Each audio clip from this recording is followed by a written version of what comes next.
In the quiet town of Carbondale, Illinois, the disappearance of a child is the kind of tragedy that shakes a community to its core.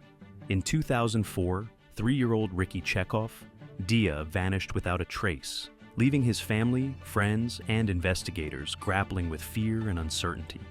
For 2 agonizing years, Ricky's whereabouts remained a mystery, until a startling discovery behind a dresser revealed the horrifying truth. Ricky's father, Michael Jacob Dia, was a dedicated soldier in the U.S. Army. Shortly after Ricky's birth in 2002, Michael was deployed to Iraq, leaving his infant son in the care of Ricky's mother, Shannon Wilfong.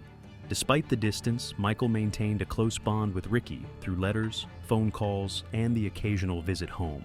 When Michael returned from his deployment in 2004, he was eager to rebuild his life as a full-time father.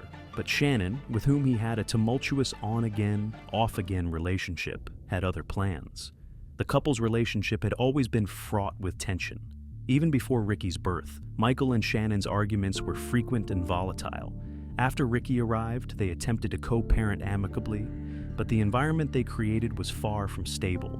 Ricky split his time between his parents, but it was clear he shared a special bond with his father. Michael doted on Ricky, taking him to parks, teaching him to ride a bike, and showering him with affection. Shannon, though loving, seemed distant in comparison.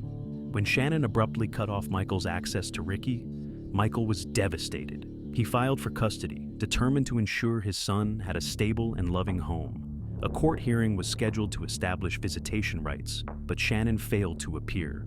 2 months later, she and Ricky disappeared. Michael was beside himself. Where was his son? He contacted the police, who immediately launched an investigation. Shannon was the prime suspect. Investigators believed she had fled with Ricky to avoid granting Michael visitation rights. An arrest warrant was issued for Shannon, but despite their efforts, police found no trace of her or Ricky. As the days turned into weeks and then months, Michael's hope began to wane. He plastered the town with missing posters, organized search parties, and pleaded with the public for information. Meanwhile, Shannon's mother, Diane Dobbs, added fuel to the fire. She claimed that Michael was abusive and that Shannon had fled to protect Ricky from a violent household. Diane even launched a smear campaign against Michael, distributing handwritten flyers and spreading rumors at his church. Michael vehemently denied the allegations. He had no criminal record, and no evidence supported Diane's claims. Still, the accusations cast a shadow over his reputation, making an already unbearable situation even more painful.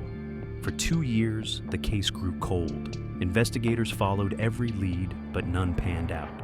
Then, in 2007, a tip led police back to Diane's home. They had searched the house before, shortly after Ricky and Shannon disappeared, but found nothing. This time, however, they decided to take a closer look. In a small, cluttered bedroom, an oddly placed dresser caught their attention. When they pulled it away from the wall, they discovered a hidden crawl space. Inside, cowering in the corner, were Ricky and Shannon. The boy, now 5 years old, was pale and frail, his wide eyes filled with fear. Shannon, visibly shaken, offered no resistance as officers led her out of the house. Ricky's reaction was heartbreaking. As soon as he stepped outside, he began running in circles, laughing and shouting, as if he hadn't felt the sun on his skin in years. For the officers and onlookers, it was a moment of both relief and sorrow. Ricky was alive, but the trauma he had endured was unimaginable. Shannon was arrested on charges of felony child abduction, while Diane faced charges of aiding and abetting. During her trial, Shannon claimed she had hidden Ricky to protect him from Michael, but her story quickly unraveled.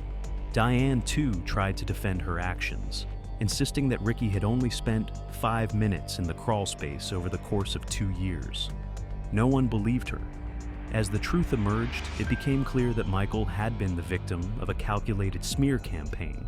There was no evidence to support the claims of abuse, and Michael's unwavering determination to find his son spoke volumes about his character.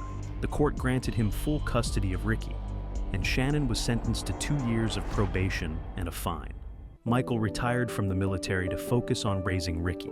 The boy, despite his ordeal, seemed remarkably resilient. He was energetic, talkative, and bright, a testament to the strength of the human spirit. Michael, though scarred by the experience, was grateful to have his son back. He vowed to provide Ricky with the stable, loving home he deserved. The case left the community grappling with difficult questions. How had Shannon and Diane managed to hide Ricky for so long? Why hadn't the police discovered the crawl space during their initial search? And what could have been done to prevent this tragedy? For Michael, the answers mattered less than the outcome. Ricky was safe, and that was all that mattered. The ordeal had tested his resolve, but it had also revealed the depth of his love for his son. As he watched Ricky play in the backyard, free and unburdened, Michael allowed himself to hope for a brighter future. Ricky's story is a stark reminder of the fragility of childhood and the lengths to which some will go to exert control. It also highlights the importance of thorough investigations and the need for communities to support families in crisis. While the case ended with a measure of justice, it left behind scars that may never fully heal. For Michael and Ricky, however, the story is one of resilience and redemption. Against all odds, they found their way back to each other, proving that even in the darkest of times, love and hope can prevail.